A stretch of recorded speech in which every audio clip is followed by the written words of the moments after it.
मागच्या एकूण 4 भागांमध्ये आपण 2 उदाहरणं सोडवली. ती एकमार्गी प्रसारण विश्लेषणावरची उदाहरणं होती. आता या भागामध्ये पण आपण एकमार्गी प्रसारण विश्लेषणावरचंच उदाहरण सोडवू, परंतु ते वेगळ्या प्रकारचं आहे. आपण जे 2 उदाहरणं सोडवले त्याच्यामध्ये प्रत्येक गटातील विद्यार्थ्यांची संख्या, म्हणजे जेवढेही गट असतील, 3 गट, 4 गट, 5 गट, तर त्यातील विद्यार्थ्यांची संख्या किंवा त्यातील व्यक्तींची संख्या सारखी होती. म्हणजे आदर्श गट हे समान आकाराचे होते. पण असा समज या ठिकाणी होऊ शकतो की प्रसारण विश्लेषण फक्त समान आकाराच्या गटांसाठीच वापरता येतं का? तर तसं नाही. असमान आकाराच्या आणि आदर्श गटांसाठी सुद्धा प्रसारण विश्लेषण वापरता येतं. मग समजा आता 3 गट असे आहेत की त्यांच्यामधील जी व्यक्तींची संख्या आहे किंवा आता विद्यार्थ्यांची संख्या म्हणून आपण, तर ही विद्यार्थ्यांची संख्या वेगवेगळी आहे. तर अशा प्रकारचं उदाहरण आता आपण या भागामध्ये सोडवू.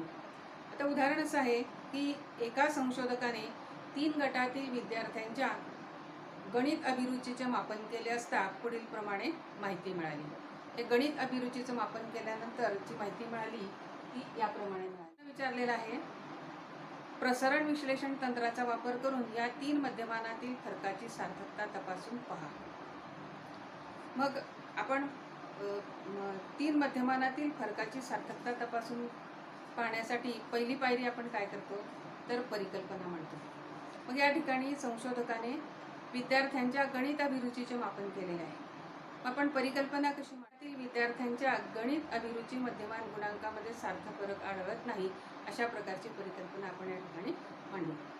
मग परिकल्पना मांडल्यानंतर आपण एकेका पायरीने जाऊ.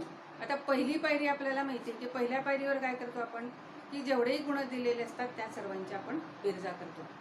तर आपण पहिल्या पायरीवर आता या ठिकाणी पायरीवर आपण हे जे गट अ, गट ब आणि गट क असे दिलेले आहेत, त्या गटातील विद्यार्थ्यांची संख्या दिलेली आहे, गुण दिलेले आहेत, तर यांची आपण बेरजा करू.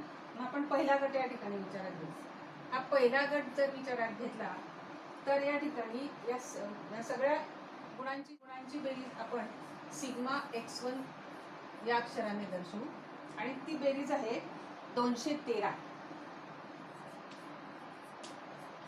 नंतर या गटातील विद्यार्थ्यांची संख्या किती आहे, तर या गटातील हे जे विद्यार्थी आपण जर मोजले तर हे 8 विद्यार्थी आहेत. 8 विद्यार्थी आहेत आणि म्हणून मग M1 काय येईल, तर 213 भागिले 8. म्हणजे पहिल्या गटाचं जे मध्यमान आहे ते मध्यमान आपल्याला मिळेल 26.63. दुसऱ्या गटाचा विचार करू. दुसऱ्या गटातील जे गुण आहे, विद्यार्थ्यांचे जे गुण आहे, त्या गुणांची बेरीज आहे 157. म्हणजे सिग्मा x2 ही आहे 157. सिग्मा x2 बरोबर 157 आणि गटातील विद्यार्थ्यांची संख्या म्हणजे N2 ही आहे 7. म्हणजे हे जर आपण मोजले तर हे किती आहे, 7. आणि म्हणून मग या गटाचं मध्यमान M2 बरोबर काय मिळेल, तर 157 भागिले 7. आणि या 157 भागिले 7 याची किंमत आहे 22.43. म्हणजे दुसऱ्या गटाचं मध्यमान आहे 22.43. आता तिसऱ्या गटातले जे विद्यार्थी आहेत त्यांच्या गुणांची बेरीज आपण करू. तर ती गुणांची बेरीज मिळते आपल्याला, म्हणजे सिग्मा x3 बरोबर 60. आणि या गटातील विद्यार्थ्यांची जी संख्या आहे ती आहे 6. म्हणजे M3 बरोबर 6. आणि म्हणून मग या गटाचं मध्यमान M3 बरोबर काय मिळेल, तर ते 10 मिळेल. म्हणजे तिसऱ्या गटाचं मध्यमान आहे 10. तर अशा प्रकारे या पहिल्या पायरीवर आपण या एकूण बेरजा केल्या. आता आपल्याला पुन्हा ग्रँड टोटल म्हणजे सर्वांची एकूण बेरीज, सर्व गुणांची एकूण बेरीज पाहिजे असते. म्हणजे सिग्मा x आपल्याला काढायचा असतो. मग सिग्मा x आपण कसा काढतो, तर सिग्मा x1 अधिक सिग्मा x2 अधिक सिग्मा x3. सिग्मा x1 अधिक सिग्मा x2 अधिक सिग्मा x3. आणि ही बेरीज आपण करू तर ती 213 अधिक 157 अधिक 60. आणि ही बेरीज आहे एकूण बेरीज, ही बेरीज आहे 430. आणि आपण मग सर्व विद्यार्थी जे आहेत त्यांची पण बेरीज आपल्याला करावं लागेल. म्हणजे n बरोबर काय आहे, तर N1 अधिक N2 अधिक N3. पहिल्या गटात 8, दुसऱ्या गटात 7 आणि तिसऱ्या गटात 6, म्हणजे एकूण किती आहे 21.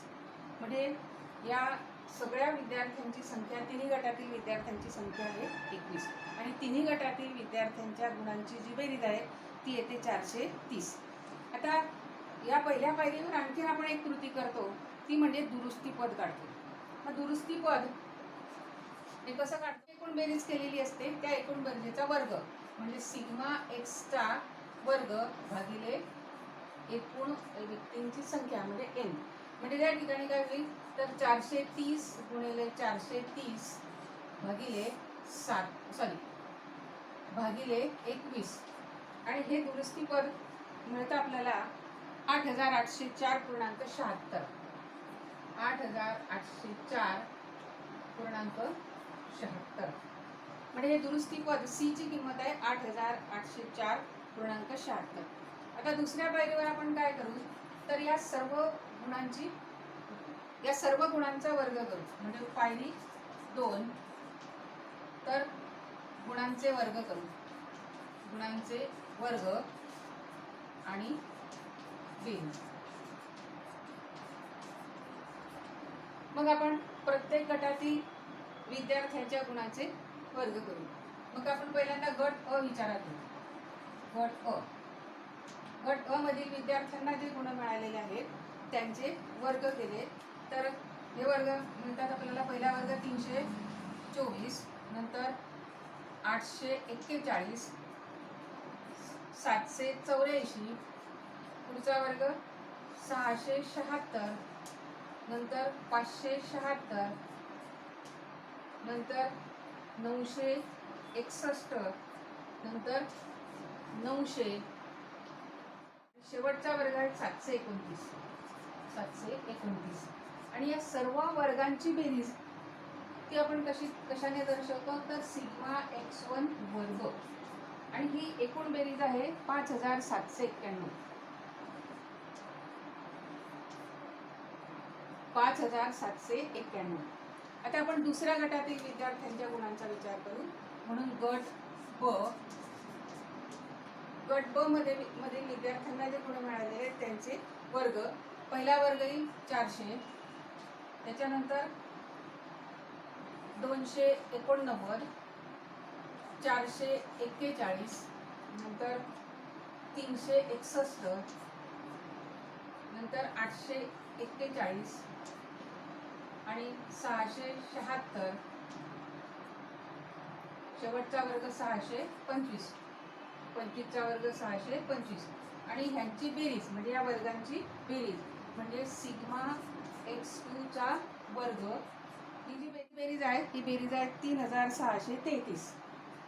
3633. आता तिसरा गट विचारात घेऊ आपण. गट क. तर या गटातील विद्यार्थ्यांना जे गुण मिळालेले आहेत ते 7, 15, 9 अशा प्रकारचे आहेत. पहिला वर्ग आहे 49, नंतर दुसरा वर्ग 225, 81, नंतर 169, नंतर 25 आणि 121, शेवटचा वर्ग 121. आणि या वर्गांची बेरीज म्हणजे सिग्मा x3 वर्ग. या सर्व वर्गांची बेरीज म्हणजे सिग्मा x3 वर्ग आणि ही बेरीज आहे 670. तर अशा प्रकारे आपण गटातील प्रत्येक गुणाचा वर्ग केला आणि त्यांच्या बेरीजा. सिग्मा x1 वर्ग काढला, सिग्मा x2 वर्ग काढला आणि सिग्मा x3 वर्ग काढला. आता याच्यावरून आपण सिग्मा x वर्ग काढू. म्हणजे जे वर्ग आपण काढलेले होते त्या सर्वांची बेरीज 5791 अधिक 3633 आणि तिसरी बेरीज होती 670. तर ह्या बेरजा केल्यानंतर ती 10,094. ती बेरीज आहे 10,094. आता याच्यानंतरची तिसरी पायरी आहे एकूण वर्गांची बेरीज. पायरी 3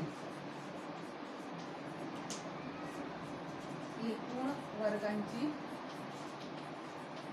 बेरीज. हे आपण ST वर्गने दर्शवितो. एकूण वर्गांची बेरीज ST वर्ग.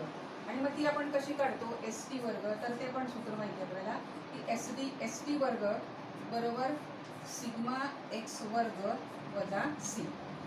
मग आपण किमती घालू एस टी वर्ग बरोबर सिग्मा एक्स वर्ग म्हणजे 10,094 वजा दुरुस्ती पद आपण काढलेलं आहे ते आहे 8,804.76 8,804.76 आणि म्हणून एस टी वर्ग बरोबर ही वजाबाकी करून आपल्याला मिळतं 1289.24 1289.24 म्हणजे एकूण वर्गांची बेरीज आली आपली 1289.24.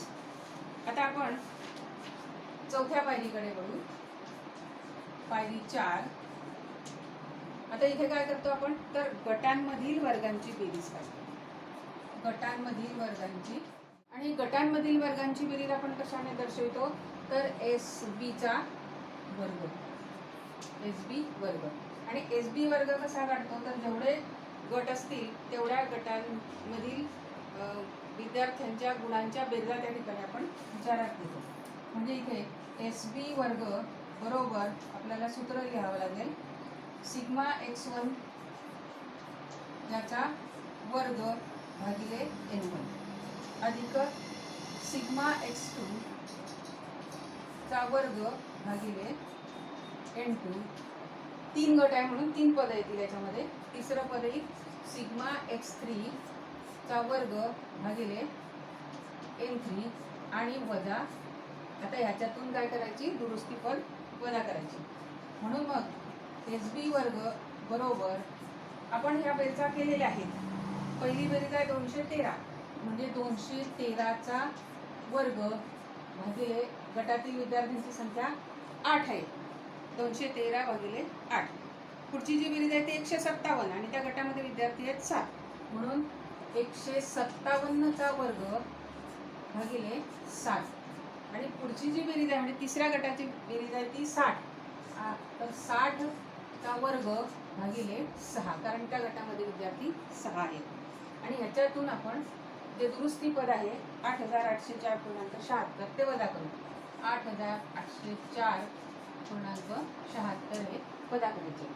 आता ही सगळी आकडेमोड केल्यानंतर म्हणजे वर्ग करून त्याला त्या संबंधित एनने भागल्यानंतर आपल्याला मिळतं इथे एस बी वर्ग 9,792.41 वजा 8,804.76 आणि ही वजाबाकी केल्यानंतर एस बी वर्ग मिळतो आपल्याला 987.65 87.65 म्हणजे आपला एस बी वर्ग आहे 987.65. तर या चौथ्या पायरीवर आपण गटांमधील वर्गांची बेरीज केली. आता पुढच्या 5व्या पायरीवर आपण गटांतर्गत वर्गांची बेरीज. 5व्या पायरीवर आपण गटांतर्गत वर्गांची बेरीज करू. म्हणून पायरी 5 अंतर्गत वर्गाची बेरीज आपण एस डब्ल्यू वर्ग अशा नोटेशनने दाखवतो. एस डब्ल्यू वर्ग. मग एस डब्ल्यू वर्ग कसा काढतात तर ते पण आपल्याला माहिती आहे की एस डब्ल्यू वर्ग बरोबर एस टी वर्ग वजा एस बी वर्ग. म्हणून एस डब्ल्यू वर्ग बरोबर एस टी वर्गाची आपण किंमत काढलेली आहे ते 1289.24 वजा 987.65 987.65 आपण एस बी वर्ग आधीच्या पायरीवर काढलेला. म्हणून मग आपल्याला एस डब्ल्यू वर्ग मिळेल 301.59 301.59. आता आपण 3 वर्गांच्या बेरीज केल्या. एकूण वर्गांची बेरीज, गटांमधील वर्गांची बेरीज आणि गटांतर्गत वर्गांची बेरीज. आता आपण स्वाधीनता मात्रा काढू. म्हणजे पायरी 6 स्वाधीनता मात्रा. मात्रा कशी काढतात तर प्रत्येक प्रसारणासाठी स्वतंत्रपणे स्वाधीनता मात्रा काढायला लागते. मग आपण आणि एसटी वर्गासाठी स्वाधीनता मात्रा DF बरोबर काय असते, तर ती n-1 एकूण म्हणजे एकूण 3 गट होते आणि त्या 3 गटातील सर्व विद्यार्थ्यांची एकूण संख्या होती 21, म्हणजे 21 - 20. नंतर गटांमधील वर्गांची जी बेरीज आहे त्याच्यासाठी स्वाधीनता मात्रा SB वर्गासाठी ती असते K-1 आणि गटांची संख्या 3 आहे म्हणून 3 - 1 बरोबर 2. म्हणजे गटांमधील वर्गांची बेरीज याच्यासाठी स्वाधीनता मात्रा आली 2. त्याच्यानंतर SW वर्गासाठी काढू आपण. SW वर्गासाठी स्वाधीनता मात्रा ही काढली जाते n-k या सूत्राने. n-k n आहे 21 आणि k आहे 3, म्हणजे 21 - 3 बरोबर 18.